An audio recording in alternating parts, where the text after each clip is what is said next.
let's do a tank review, shall we? The KV-1S. The KV-1S is a tier 6 Russian heavy tank. It's located straight in the middle of the Russian tech tree and can be unlocked from the KV-1. Now, the KV-1S leads to the MT-25, the KV-13 and the IS, making it a great way to unlock a Russian light line, a Russian medium line, and a Russian heavy tank line. The KV-1S is also a great tank itself. Let's look at its stats. So, the KV-1S has 810 hit points. This may sound like plenty, but it's actually the lowest amount of HP per tier 6 heavy. It has 600 horsepower, and that gives it about 13 horsepower per ton. Now, this is bested by the M6 and the ARL-44, but those tanks have a lower top speed. So, in terms of pure speed and the ability to relocate fast, the KV-1S beats them all. It's actually the fastest tier 6 heavy. Its reverse speed is equally good. Now, its hull armor is 75 frontally, which is actually not a lot. We'll look into the hull armor and the turret armor in a second. Its gun is great, its rate of fire is slow, and its view range is crap. So let's look at how you buy and unlock the KV-1S. You're gonna have to go through the KV, which is basically the tank you need to unlock if you're gonna grind any Russian heavy tank line. You can buy it from the KV, and then you have to grind it. Now, if you haven't unlocked any tier 7 or bigger Russian heavy tanks or tank destroyers, you're not gonna have any of the modules. And the KV-1S is kind of hard to grind because it's crap without the 122mm gun. Also, the first turret isn't impressive at all. So basically, if you just bought it without any prior Russian heavy tanks past tier 7, you're gonna have a problem grinding it. If you had anything like the IS or the KV-3 or the SU-152, you're gonna have quite a lot of modules and the 122mm gun, which is essential. So this tank is a breeze if you played another heavy tank line. Now, we could look at the gun, but let's first look at the general modules. You have a selection of 5 guns. You have 2 turrets, 2 engines, 2 tracks, and 2 radios. Now, the guns.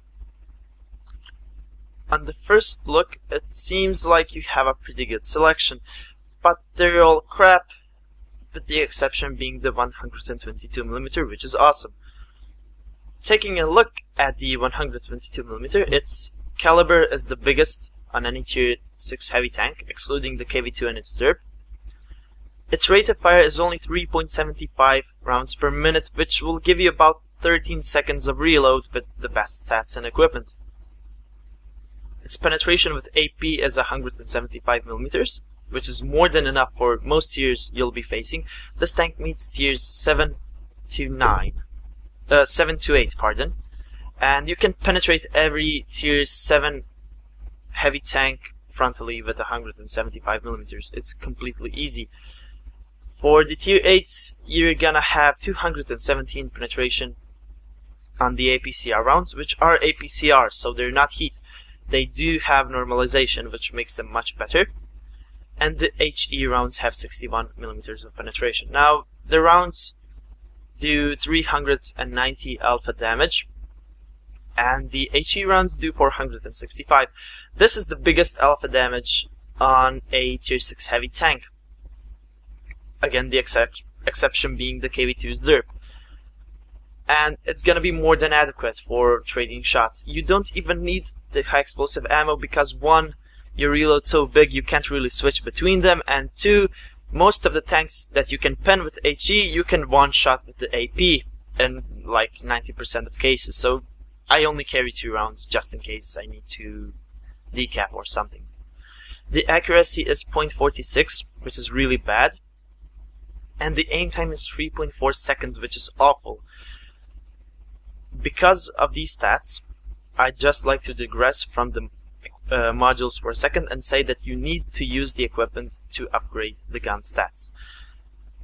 This tank is purely about the gun, the 122mm, and because of that low accuracy and aim time, it's really hard to use. And if the gun sucks, this tank sucks. So I suggest using a gun lane drive, a gun rammer, and vents. Because the gun lane drive will get your reload down by 10%, the rammer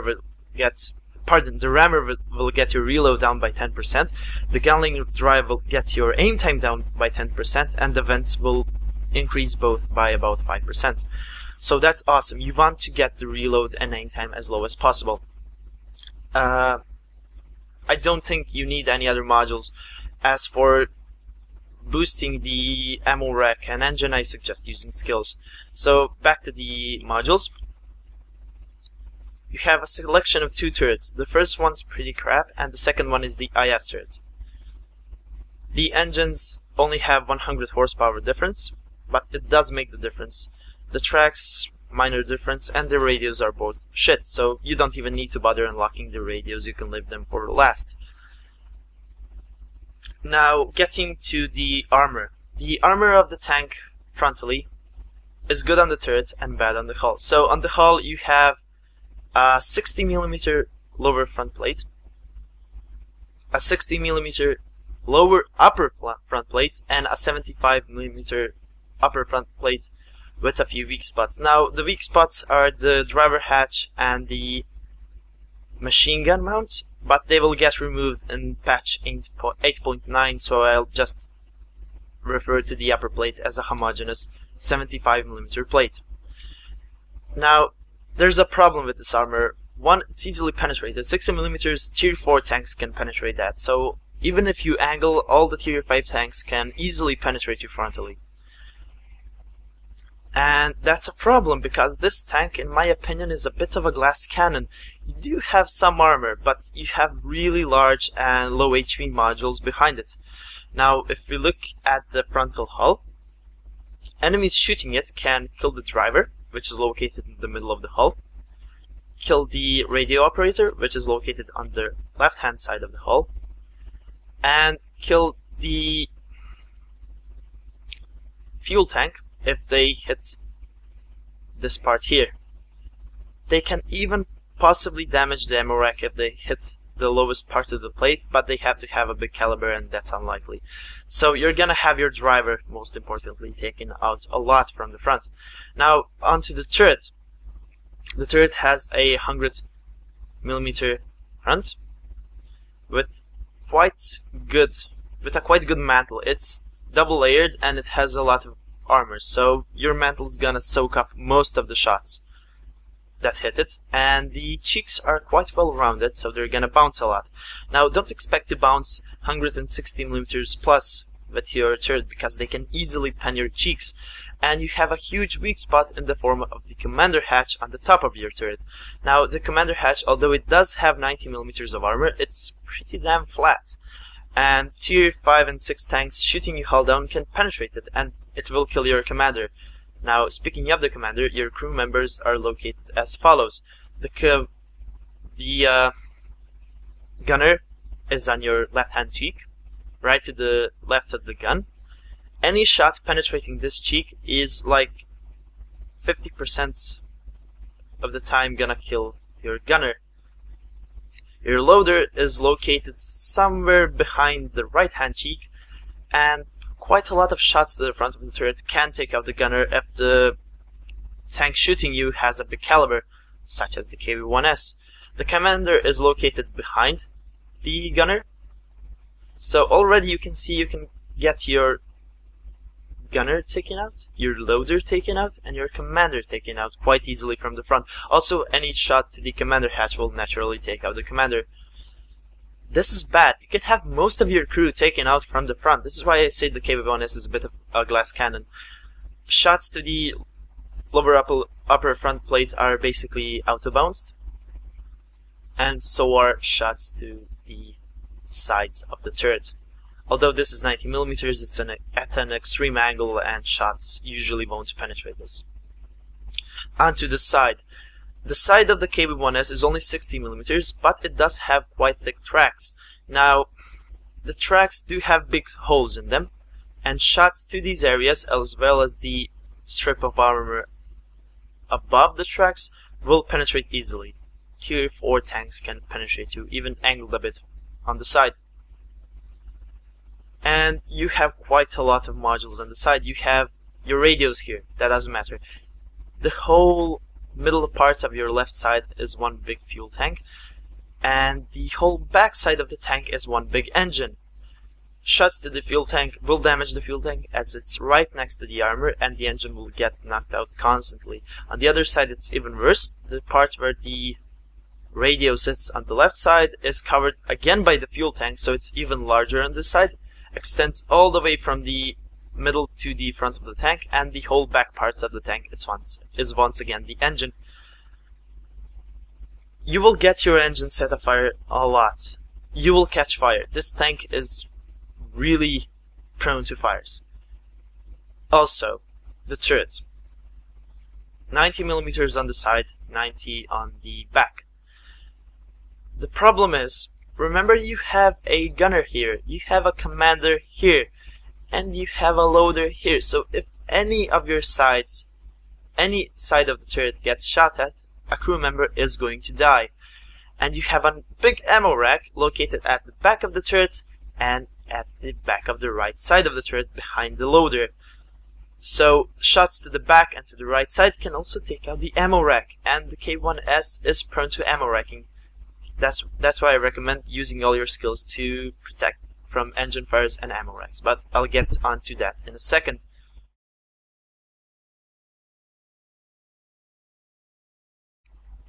So a quick also the back armor is 50mm and 40 on the roof, so nothing really. A quick recap: front, easily pinnable, driver, gunner, commander, and a loader that can be easily taken out by shots from the turret to the turret. Your side is gonna be prone to fuel tank and engine damage and fires. The sides and back of the turret are gonna again kill crew members if they get hit, and your ammo rack is likely to get damaged. The whole ammo rack is located on the bottom of the tank, middle bottom, and it's not likely to get damaged unless someone hits the lower part of your side, which also can happen. So this tank is a glass cannon with a bit of armor. How can you protect yourself? Well, when you're peeking corners, you want to angle your front side extremely, so about this angle. And if you're side scraping, you want to angle again, because while the tracks can eat up a shell, and they will eat up a shell, enemies can easily shoot above them, because people who do know how the KV-1S is built can easily penetrate your side. So be careful when side scraping with this tank. The gun does have good depression, about -8 degrees, and pretty good elevation. So you can go hull down easily with this tank. You just have to learn the spots, but it can be done at it. It will protect your hull, so go hull down when you can. Going forwards, I'd like to suggest some consumables. Now, the KV-1S has a selection of a fire extinguisher, a remove speed governor that is characteristic to all Russian tanks, a med kit, a repair kit, Lend-Lease oil, and all the premium versions of the basic consumables. So I suggest a small repair kit, a small first aid kit, and not using the remove speed governor, because while the engine does get easily damaged, it's also really low on HP. Like really low. I had shots from an E25 damage my engine and set it on fire, and that's like 150 alpha. So yeah, it won't last you long. Don't use the governor. You'll just fuck yourself up. Use a fire extinguisher at all costs, because this tank is prone to fires. I have preventative maintenance as a skill which protects the engine, and I still get set on fire really often. So at all costs use a fire extinguisher, preferably automatic. If you're willing to spend the extra credits, it is worth it. And for the ammo, I suggest 16 AP shells or 17. 7 APCR shells, because you can take out a tier 8 tank in 4 shots, and you're not likely to be facing more than 2 tier 8 tanks frontally, because they'll kill you. As for HE, only take 2 or 1 for decapping. You won't be using them against enemies. On to the crew and the crew skills. Now this tank has a commander, gunner, driver, radio operator, and loader, as we mentioned before. I suggest getting repairs first, and as soon as you can get 100% skill in the commander, take 6 cents. Because you don't want to get flank shots to this tank, it'll get damaged really easily. When you get 100% skill on the loader, take safe stowage. You'll need it, you'll avoid ammo rack damage. And this tank has 13 seconds of reload, remember, so if you damage your ammo rack, that jumps up to about 20 or more, which is awful. Your DPM is basically none at that point. And for the driver, as soon as he gets 100%, take preventative maintenance to prevent fires and protect your engine. Now, apart from repairs, also repairs, your tracks will get knocked out often because they're so thick. A lot of shots will just take out your track. So you need repairs on the crew. After repairs, I just suggest something like a mentor, maybe armor, because this gun is inaccurate. If it gets taken out, you could use the added accuracy boost. Smooth ride, signal boosting, and camouflage. Basically, the last 3 skills on the driver, radio operator, and loader are meaningless most of the time, since this tank doesn't have U range, nor does it have radio range, nor does it have good camouflage, so it's pointless, basically. And that's pretty much it. I really suggest that you guys play the KV-1S. It's a great tank. It's probably gonna get rebalanced soon, although I doubt it's gonna get a big nerf. It's still gonna be a really potential tank. So yeah, that was a review of the KV-1S. Now I'm gonna do some matches with it. I'm gonna do a commentary over a replay first, and then a commentary which I did while I was playing. So stay tuned for those.